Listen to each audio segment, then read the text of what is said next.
Welcome back to another Warhammer 40K video brought to you by One Mind Syndicate. I am your host, Gershwin, and I'm here with my two co-hosts. The Sound Alchemist, a.k.a. the Black Templar of the day. And Docile Creature, also known as Necromunda Joe. And we are celebrating Halloween, which is why we're wearing these ridiculous costumes. I am an Adeptus Sororitae.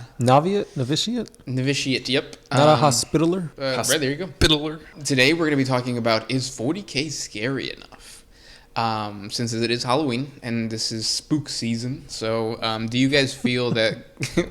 I was going to say, I don't think there's anything scarier than how you look like right now. Like, I am in shambles. That's because you probably aren't down with the Imperial Truth. That's true. Or no, not the Imperial Truth, the Imperial Cult. No, it's all about worshiping the Emperor, because we purge heretics and kill Xenos. Oh yeah, spot on. Black Templar, we work together, baby. Yeah, we're a duo, and I don't know what a Necromunda guy would... Finger guns? Oh, that works for me. I don't know anything about Necromunda, so... Well, you know about the underhive, right? I know that the word that you just said. That's about it. The underhive is basically the slums of any hive city. It's where there is no law, even though technically it doesn't seem like there's law in any of 40K. Yeah. It's just... Judge Dredd, they are the law. Yeah, exactly. So when you go into the slums and you deal with mutations, I think the mutation of humans is one aspect of 40K that has been ignored that could make 40K scarier. Well, yeah, because I feel like with Necromunda and having like a hive of over like 1 billion people, there's so much room to like, oh, is this a cybernetic? Was this guy just born this way? And it's like, you almost feel like no matter what type of mutation a person has, you could get away with it unless they're being like ostracized for it or something along those lines. What is the scariest mutation you've seen, like model-wise? I don't want to say it's the scariest, but it's one of the most badass, and that's the Obliterator virus. Like, basically any follower of Chaos can essentially get this virus, and slowly their body begins to mutate to the point where, like, oh, my fingers are now sharper. And then a week later, oh, my fingers are now growing into a blade. And then a month later, my whole body's metal. And then a month and a half after that, it's like, well, I'm not dying. I'm impervious to pain. Still wouldn't go to the doctor. Yeah, exactly, yeah. Have you seen the bills for that? Yeah. And then eventually you become this unkillable, almost unstoppable deviant that's all about... Well, you are a deviant because like your brain goes and you just start being kind of rewired to a point where you're just looking to murder anything. Like you become a crazed fanatic. Become a proper scallywag. A scallywag? A miscreant. So that concept of just like slowly mutating your body. And especially when you don't know what the heck is going on and it's like no one can explain it and you're just like, whatever. Go out there and keep on churning for the Imperial machine. And you have to wonder, like, the humans in 40K must look trippy because these people never, especially if you live in the underhive, you never see the sun. You never shower. Nope. So the mutation of like generation after generation of individuals who grew or who are human, but they're evolving in a completely different planet. Like I wonder. Oh yeah. They just turn into mole people. They do, yeah. Yeah. Especially with like zombie infestations, they're a lot more common than you would think in 40K. Like a zombie bites you and it's like eventually you get a whole population of just zombies and it's like crazy. Like weren't you bitten by one earlier? I was. I mean, I wasn't going to say anything and like try to keep it a secret because like I don't want you guys to just kill me because you think I'm going to turn into a zombie. It's like a love bite, right? Yeah, it didn't really break the skin at all or anything like that, but... We want to kill you right now just because you look odd. You don't look human. Your forehead doesn't fit the proportions of your Sorry, body. let me just move it up a little bit. Is that good? Nope, still want to kill you. But I feel like that's one of the things that like doesn't get talked about in the lore as much, like the horrors of just being a regular human. Because I feel like there's a lot of things in 40K that could be talked about as being scary or horrific, and that's chaos. Like I feel like chaos gets all the attention when it comes to like Halloween and horror stuff. You've got literal demons. You've got gods of like unfathomable, unimaginative things that you can't comprehend. It's like these things are able to transcend reality, and it's something that even the most primitive humans are afraid of, like the unknown, to the point where the emperor had to be like, you know what, no, gods don't exist, demons don't exist, religion is false, it's all about science and logic. and that got proven wrong to the point where the Horus Heresy happened. So it's like all the light gets shown on chaos, and I feel like there's more to the horror side of 40K besides chaos. And like to a normal human, one glimpse of like something chaos can like completely make you insane. Oh, or yeah. like corrupt you over time just from a small little glimpse of that kind of stuff. Yeah, you don't even have to get bit or love bit by a zombie. Like, Yeah. just by standing next to a noise marine, I believe you're the one that always brings it up. Like, you go crazy. Yeah, the effects that chaos has on a normal human mind is just like crazy. Oh, sorry. You look different. What? You I feel a little weird. Wet cabbage fall on your head? Yeah, I think that was it. Nah, okay. I think you've mutated. Nah, I'm alright. Yeah, and see, just like regular hive citizens, they just ignore it. Yeah. I'm sure it's fine. Also, like, there's an aspect of humans don't know how their world works, especially in an underhive. So they'll be praying to this giant furnace, right, to keep the underhive Keep them warm. Yeah. Keep them fed. And then one day it just gives out.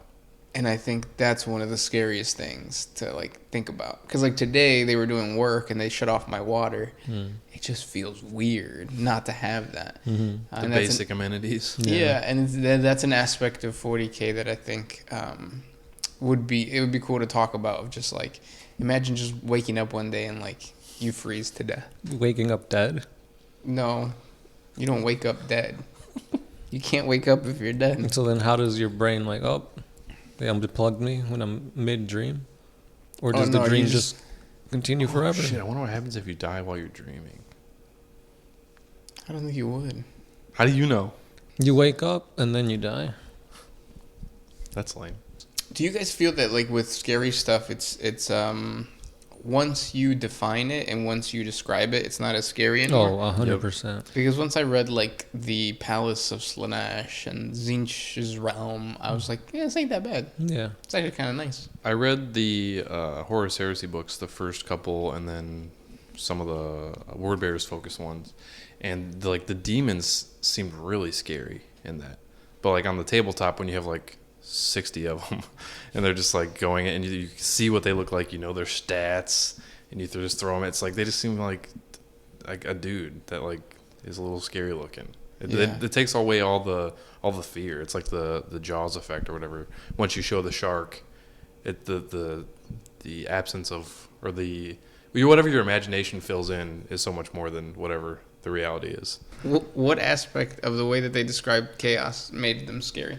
It was like, it's kind of like how they are portrayed in like horror movies. Like you hear whispers and like just like voices in your head, or you see things just for an instant, and like it just makes it more like, oh shit, like this guy's going insane, or something like that. Where in the tabletop there's none of that. It's just like, I'm a guy with a sword, I'm gonna run at you and try to kill you with it. There's no like psychological horror. I don't know. I mean, I don't think you could do that on a tabletop war game anyways, but it just makes the demons feel less scary. That's true, yeah. One of the best fan animations was, remember Death of Hope? How can I forget? By, what's his name? Mark Louise Spark. Yeah. So it's a word bearer and I think and a world eater walking down a corridor, and they're in the warp, and you see demons like materializing and mocking them basically. That's fucking scary. These are Chaos Space Marines, and they're being mocked by the demons that inhabit the warp. That's just scary. Yeah. It just goes to show you that there is no like camaraderie between Chaos Space Marines and demons. It's almost like a wild animal that's just being caged, and you have to let it loose on like the enemy and hope it doesn't turn on you. Yeah, yeah. I mean, look at the Crimson Slaughter, which is like a Chaos Warband supplement from like 6th or 7th edition. They're literally being tormented by demons to the point where they have to go insane and like summon the demon into their own body to kind of make the whisper stop. And that's the thing, the demons tricked them into saying like, oh, I'll stop tormenting you if you let me take control of your body.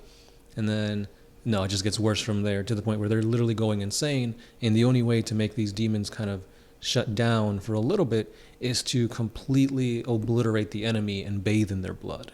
Ooh. That's hot. Yeah. Sorry. But it's like, if you just played these guys, they just look like red Chaos Space Marines on Right, the yeah, tabletop. yeah. You would never even know that they're being plagued by demons and empowered by them.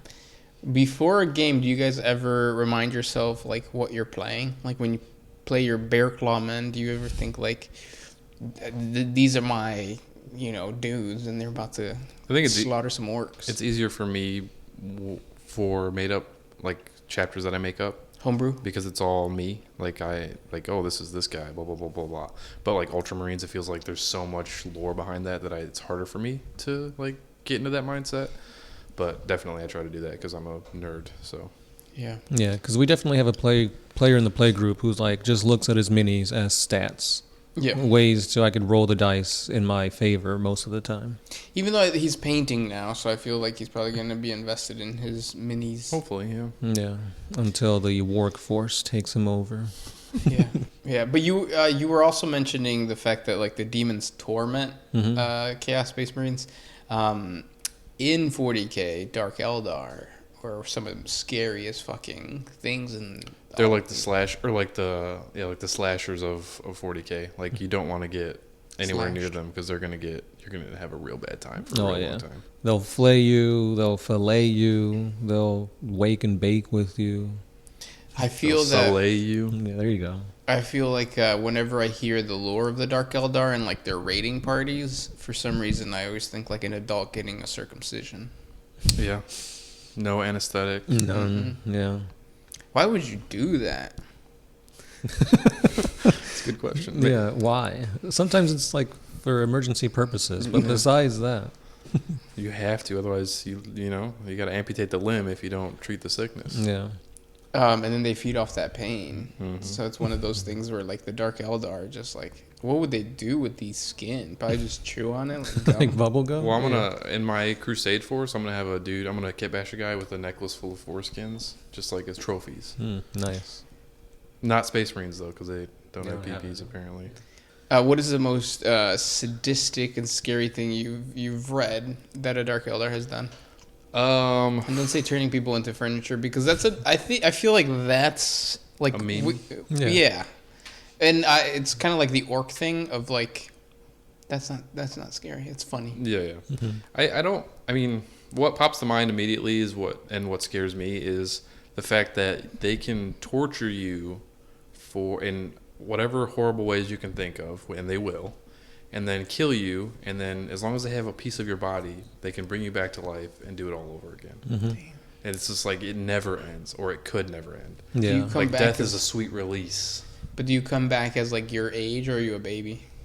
Whatever they want it to be. Yeah, whatever you were, they can just They have regrow the you. power to like regrow you and be Dude, the the same Dark age. Eldar homunculi are literally Yeah. gods. Yes. Like the way they can do things, it's unfathomable. I did like a 13 Days of Halloween like 2 years ago, and I talked about the homunculuses. They have a like Chucky doll where any damage that is done to the homunculus is reflected on the doll. So you could behead the homunculus, the doll's head comes off, and they reappear good as new. And the thing is, this doll is like near like impervious.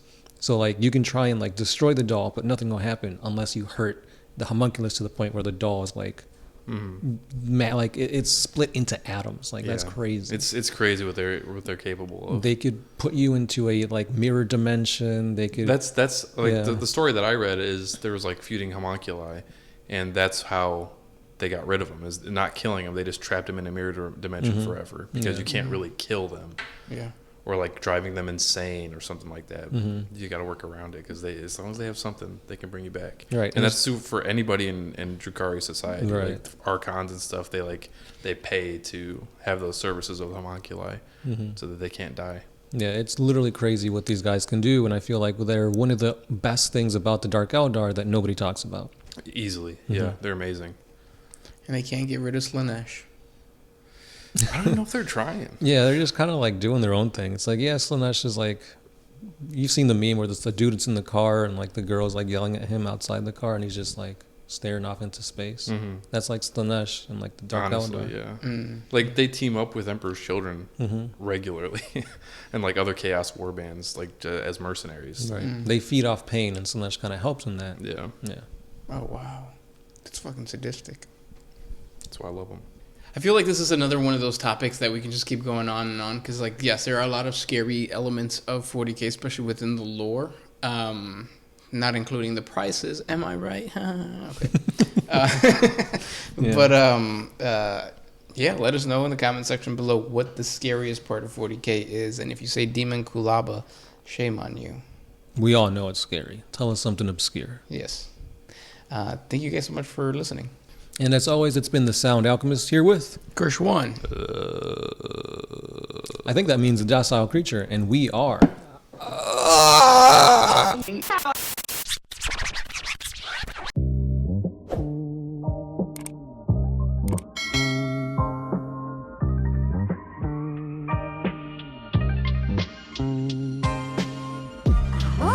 used to put my freedom first in any situation.